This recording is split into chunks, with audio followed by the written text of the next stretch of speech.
You going to do the intro to this clip, Jimmy? Yeah. Because it is the list extended on Fightful Select. It's the list after the list. That's not bad. That's not bad. Maybe we'll go with that. I told Sean I was waiting for a decent title. I didn't want to use extended again, so I was going to go with the extra list. The list after the list is good. I don't mind that. Maybe we'll go with that.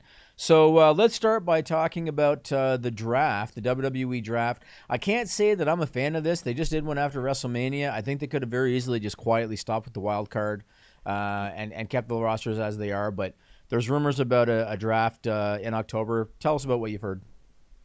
That's also what I've heard, and I've heard that the wrestlers I've spoken to are thinking that it's probably a pretty good idea.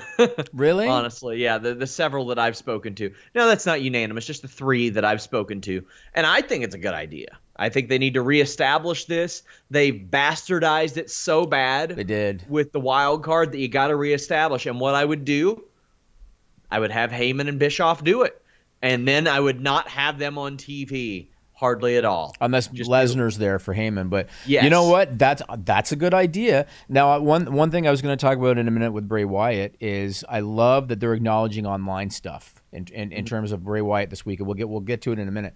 But I love they do it because, as we've talked about before on this podcast, the fans know.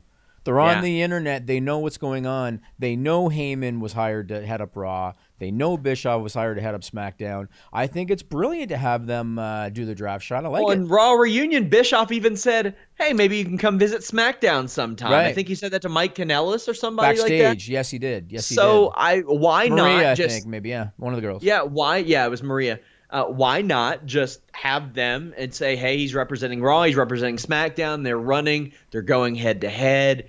Make it fun. I like it. It's a good idea. I like it. And you know what? I enjoy Bischoff's podcast. He's got a lot of personality to him. We know Heyman's got a lot of personality to him. Yeah. They got to establish these. Now, I don't know what the rules are going to be, the regulations. Some of the changes I would like to see. One, I would love to see 205 Live hit the bricks. Incorporate those rosters into – I mean, they've only got like 10 people on that roster. Yep. Send some to UK. Send some to NXT. Send some everywhere. Cruiserweight champion can be just like the women's tag champions. I agree. Any brand, sure. And you know what? If you want to do that with all the titles except for the top ones, I'm okay with that too.